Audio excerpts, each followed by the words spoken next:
First of all, I would like thank you for inviting us. Thank you, Jens and Martin, for having us here.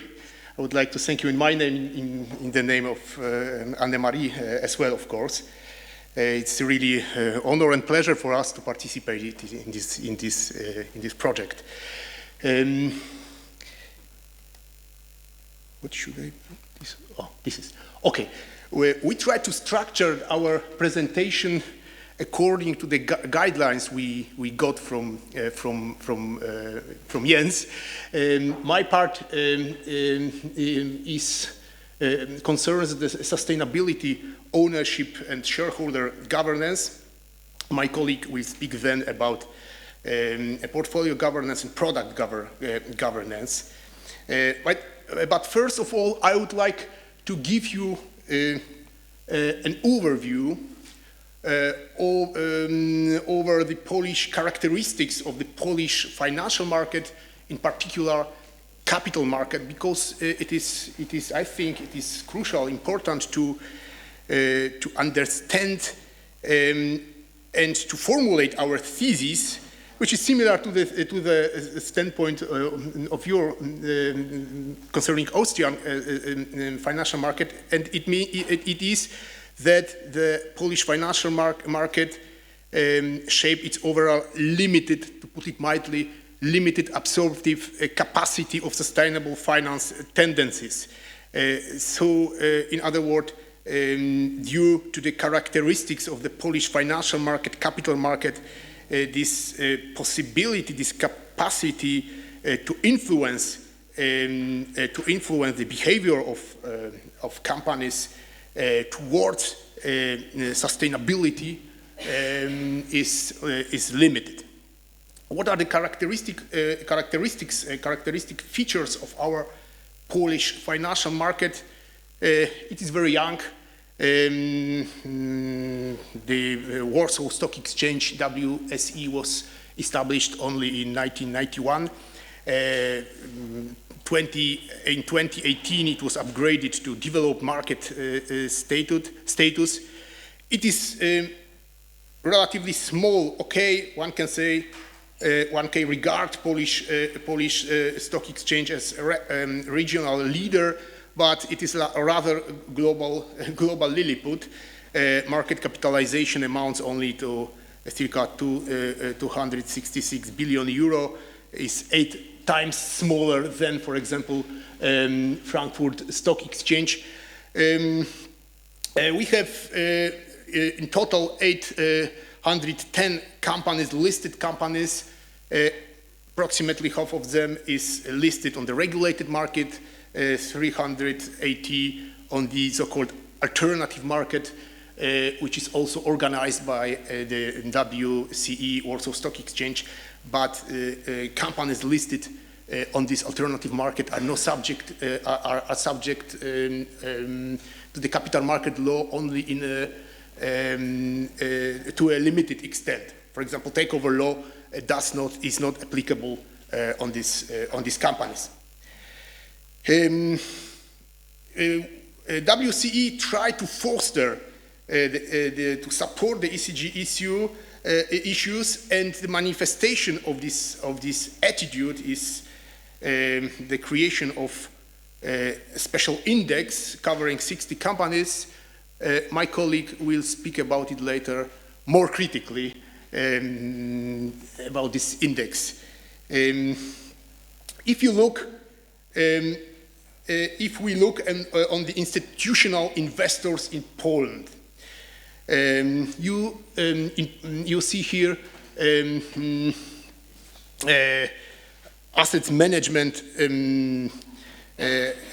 under management in Europe. Polish is at 11th position. As we see here, this asset management in Europe is mainly concentrated in 6 countries where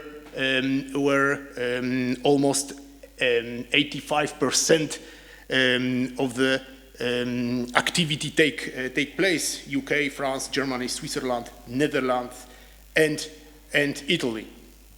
What are the institutional investors in Poland? These are first open-end investment funds, which are covered by UCITS directive.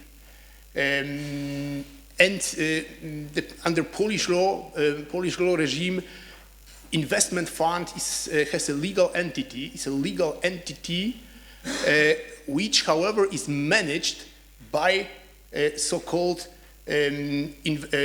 investment management company. Investment management company is a corporate body, a corporate organ of the investment fund, which, as I said, is a separate legal entity. And one investment fund company, it must be mandatory joint stock company, must fulfill some additional capital requirements, and one investment management company may manage many investment funds. And as we will see, there are some special regulations concerning the exercising of voting rights. So open-end investment fund. Then we have alternative investment funds and pension funds. The number and the importance of pension funds is rather diminishing, because a couple of years ago the Polish government decided to, one would say, partially nationalize these pension funds. They are still active, still present in Poland, but as I said, their role in Polish practice is diminishing. One of the features, of the most characteristic features of the Polish capital market is the concentrated ownership in listed company. Similar situation as we have heard in Austria. Concentrated ownership structures prevail in the majority of listed companies. Almost 50% of the listed companies have a shareholder who holds 50% of the voting power, and in almost 70% of listed companies, the largest three shareholders hold more than 50 voting power, according to empirical studies. And very often, the controlling shareholder is the state, is the Polish treasury. Controlling shareholders does not mean compulsory majority shareholder. We see here, this is the ownership structure of one of our biggest companies, listed companies, Orlen SA. SA is Société Anonyme, spółka akcyjna, the same abbreviation. And you see here, the state treasury has 27%, only 27%. It's a minority shareholder. But in reality, thanks to voting cap, and the voting caps are really common. Voting caps, these are provisions in the Articles of Association of companies, according to which no shareholder can exercise more than 10 or 20% of voting rights, with exemption of state treasury. Of course, you can ask, this is against the European law, freedom of capital movement, golden shares, and so on. And the Polish treasury would say, so what? So deal it, try to challenge it.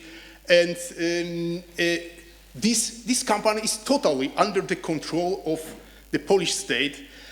Here only cited Napoleon. I would like to quote Le Roi Soleil, Louis XIV, who said once, l'état c'est moi, I am the state. And I paraphrased here this sentence, la société c'est moi, I am the company, says the Polish treasury, even if it holds only the majority of stocks. So the Polish treasury, it means the politicians, they identify the interest of the company with the interest of the state. Sometimes they are pursuing public policy targets, public policy aims. And I'm afraid then, of course, at the expense of the interest of minority shareholders, if they get then this possibility to refer to ESG, they will, of course, say, oh, this is European Union, orders us, commands us to fulfill this, not only to maximizing profits for minority shareholder, but also this ESG strategy, and sometimes it will be only, it will undercover, they will realize, and they will try to put into motion the public policy targets. Of course, we have horizontal agency conflicts between big shareholders, controlling shareholders, and minority shareholders, also of course, institutional investors. And the controlling shareholders is often directly influencing the management, and therefore is regarded as an insider in the meaning of MAR, of Article 8, Section 4 MAR. What means also that the disclosure of information from the management of the company to the treasury, Polish state, is not regarded as a violation of MAR. And so this is the interpretation of MAR prevailing in Poland. We have, of course, the ESG issues. As I said, the Warsaw Stock Exchange tries to support this tendency, this movement. We have new corporate governance code based on comply explain rule. There are some provisions. Listed companies' business strategy must cover ESG issues, or shall cover, because this is comply or explain, by publishing on the company's website and explain how climate change issues are taken into account in the decision-making process of the company, and also its group entities. It's pointing to the resulting risks. We have last year Warsaw Stock Exchange, together with European Bank for Reconstruction and Development, published some guidelines concerning ESG reporting, guide for issuance. It should be a practical tool supporting issuers with these ESG disclosures. Coming back to the institutional investors. As I said, they are per se minority shareholders. It is required by law. We have on the statutory level some rules concerning, of course, diversification, aiming at protection of ultimate investors. And these are the main two rules.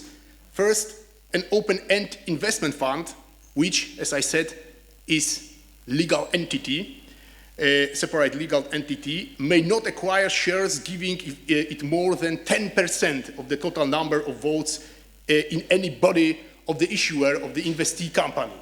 This is a little bit more than in Austria. In Austria, you have 7.5, yes? We have 10%. And the second rule, voting restrictions. There are some voting restrictions when one fund management company is managing several investment funds. Yes, which, as I said, it is possible. We have in Poland 700 investment funds and only 65 companies managing these investment funds. Yeah, 700 funds and 65 of these companies. And the law says that in such a situation, if two or more such funds together exceed 10% of the total number of votes in the same investee company, the management company may exercise voting rights up to maximum 10% of the votes. So it has to be a minority shareholder. Then, of course, if institutional investor wants to pursue voice strategy, to be active, to participate in the general meeting and exercise voting rights, there is a danger of acting in concert, yes, when they are try institutional investor to cooperate, to align their behavior in order to have the bigger voting power. Acting in concert, as we know, on the level the European law is regulated first in the takeover bid directive, second in the transparency directive. We have in Poland a single definition of acting in concert, which raises some interpretational doubts. I would say this Polish regulation is a sustainable source of income for lawyers, both practicing lawyers and academics, professors who are writing legal opinions. There are some premises in this definition of acting in concert. Agreed voting, this is first agreed voting at the general meeting, or conducting a long-term permanent policy towards the company. So one could say already agreed voting could be acting in concert, but because the question is of these premises are alternative. Of course not. In the prevailing interpretation of this rule is that the agreed voting must be a manifestation of the lasting policy, long-term policy towards the listed company.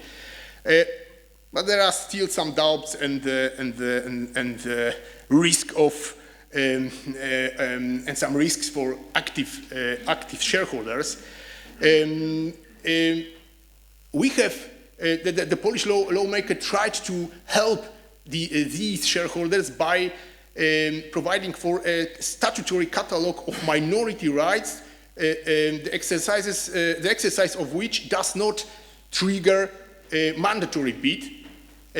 For example, a mandatory minority right to convene a general meeting, or mandatory right to put some items on the agenda of a general meeting. Or, and this is very important, a minority right in Poland, a minority right to appoint a member of the supervisory board through so-called block voting. This is a little bit functional. It's similar to the cumulative voting that is present in some US jurisdictions. Yes, the minority has the right, the possibility to put one or more people in the supervisory board, and then to influence directly, one can say, the governance of the company. However, this catalog does not exclude the disclosure duties. They have to disclose it. Institutional investors, shareholders, and of course, violation of this duty also may result in some sanctions, both administrative and civil sanctions. This minority right, as I said, is of importance, this appointing of a member of the supervisory board, but it is institutional investors are rather exercising this right rather very rare. Yes, there is some case law, but it is not common. We have a stewardship code, old and outdated, 2006. From 2006, this is industry self-regulation based on a self-defined company or explain rule, which fails to address the ESG issues. This was the legal framework, what is the practice of the institutional investors and how do they behave as minority shareholders. According to an empirical study from a couple of years ago, exit prevails over voice. Yes, institutional investors do not play a crucial role in the corporate governance and are unable to influence or supervise company operations. If we look, we looked on the engagement policies which are published by these fund management companies. Of course, not all, but we try to check how it is regulated in most important of them. And we can find, they often declare, we can find some declaration like, we will strive to participate in general meeting of shareholders of investee company only where the total share of all funds and portfolios managed by this management company will be more than 5% of votes, or where failure to exercise voting rights would increase the risk of a significant reduction in the value of shares held. Actually, this is a repetition of this stewardship, of the provision of the stewardship code. So it means below this threshold, 5%, the management, fund management company says we will not participate at all in the shareholder meeting. ESG issues. We found some provisions in engagement policies of these asset managers, of these managing companies, and they sound like this. They are quite general. Yes? Special attention is paid to the monitoring of issuers on the issues that create value for shareholders in long term, and the subject of analysis are inter alia investment risk in terms of social impact, impact on natural investment, and applicable corporate governance principles, which are selected aspects of socially responsible investing. These are quite general formulation, quite general provisions, which are contained in these engagement policies. Thank you. This is for my part. My colleague will continue.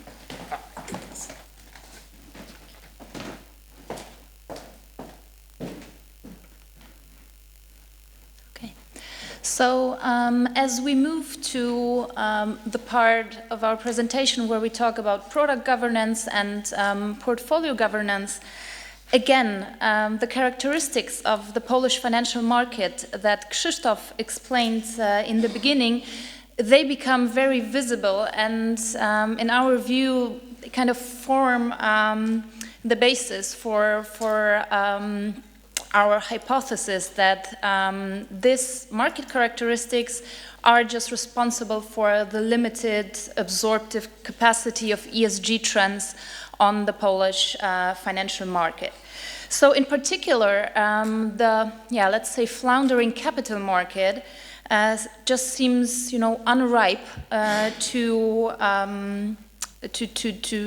for some sustainable portfolio governance or sustain ESG products to emerge.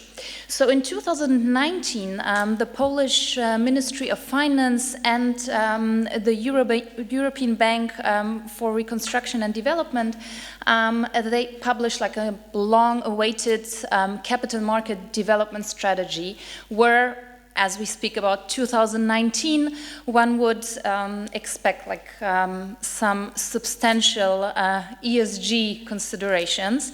They are there, but basically it's, as it usually is with these documents, it's a long and, quite general list of commitments, which in the ESG area have been completely fruitless so far. What is quite interesting, we have just recently seen that basically a copy-paste document was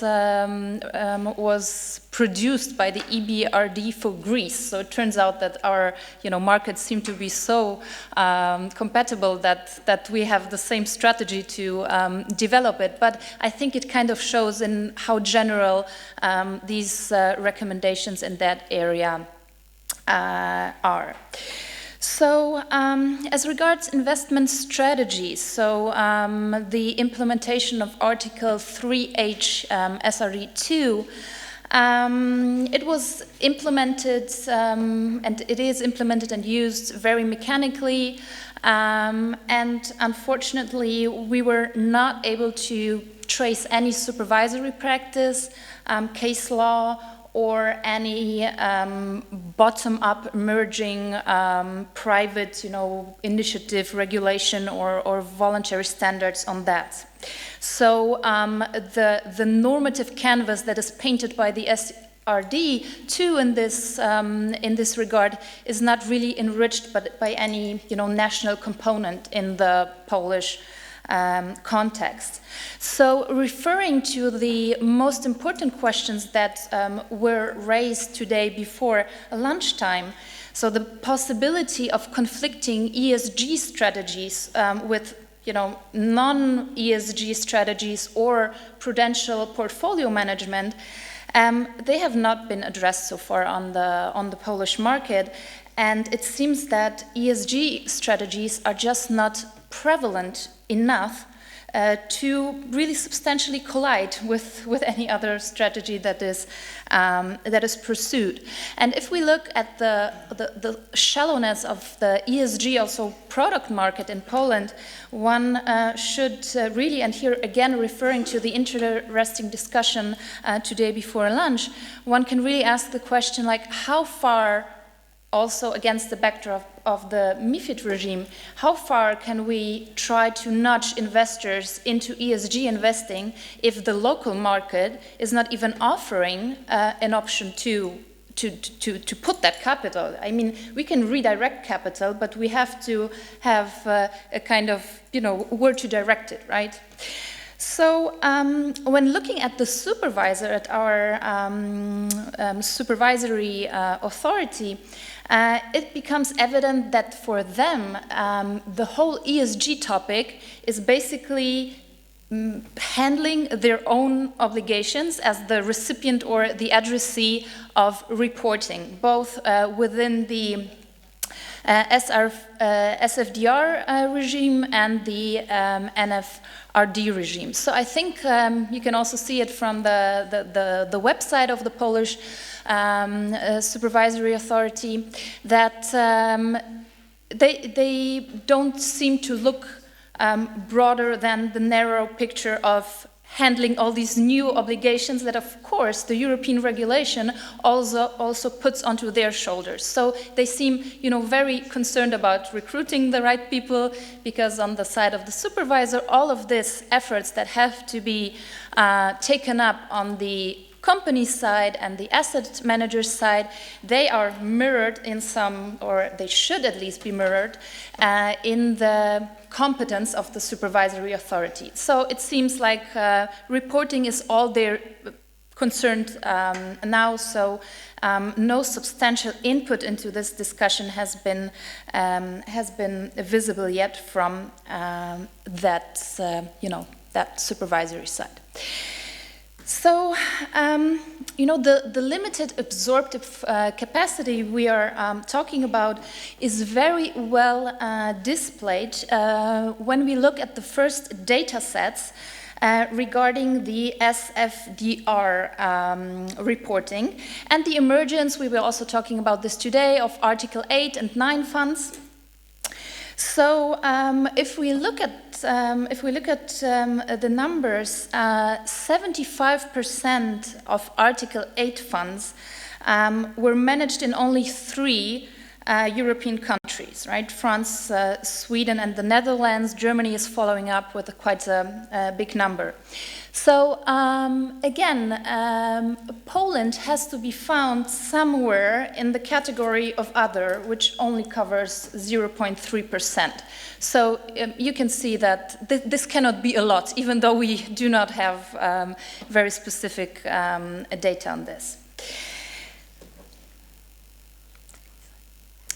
So when scrutinizing the issue of sustainable products, labeling, and sustainable ESG seals, it must be said that great expectations regarding the Polish market for green finance were once derived from the fact that the Polish government was actually the first one to issue green sovereign bonds back in 2016, so it made a lot of headlines. And a solid explanation for these very high hopes was quite obvious and convincing, because the path to net zero requires obviously capital, and Poland has, I would estimate for sure, the biggest investment needs as regards the looming energy transformation and all of the infrastructural investments that have to come along with it. So there were great expectations that kind of Poland will hop on this wave of green finance as a tool to help with its very complicated situation as regards climate policy. So hopes were high, but there was no visible ESG boom on the product side of things. Maybe this is still going to happen. In 2021, KPMG published a report saying that there are currently 11 issuers of green bonds in Poland. I mean, that's obviously not a big number. I think it is a little bit understated, as it is with these kind of reports. The methodology of assembling the data is not always very clear.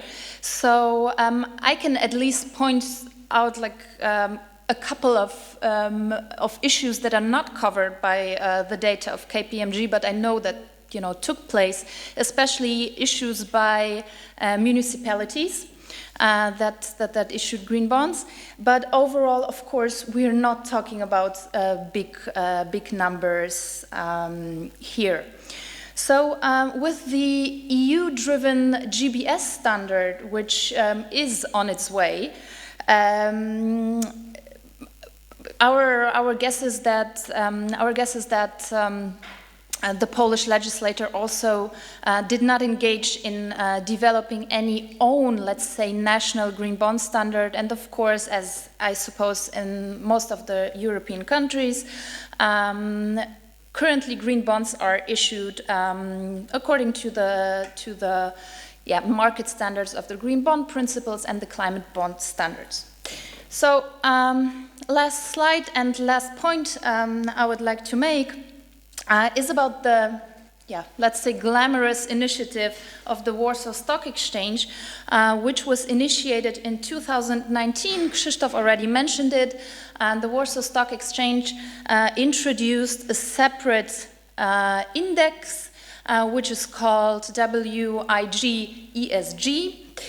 And obviously, the Warsaw Stock Exchange followed some trends from abroad, from exchanges all over the world, for example, the NASDAQ, which decided to separately track the performance of companies that are dedicated to sustainability issues.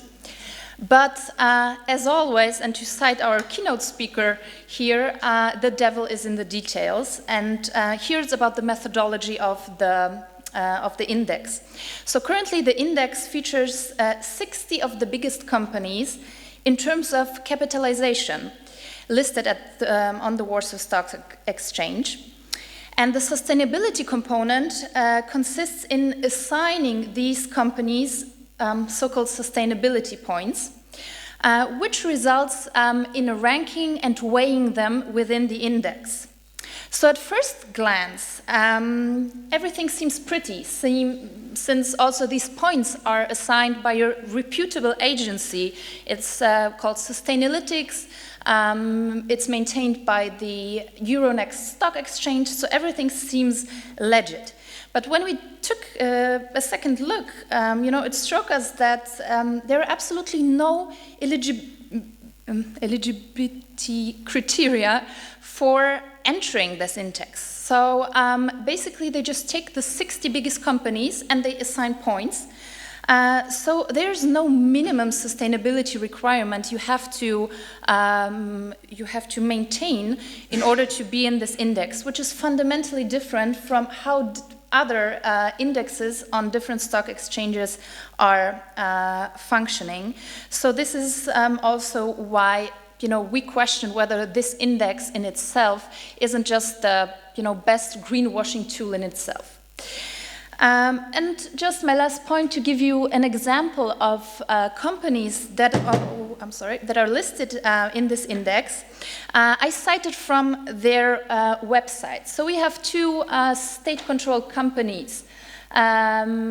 One is Enea SA. Nearly 8% of the energy produced in the country comes from our power plants, and Enea Production SA in Kozienice is the country's largest coal-based producer of electricity. And the second one, also a company from this ESG index, says that JSW Group is the largest producer of high-quality hard coking coal in the European Union and one of the leading producers of coke used for smelting steel. And as we have maybe a little bit overstepped our time limit, I think that this could be the concluding remark to this. Thank you.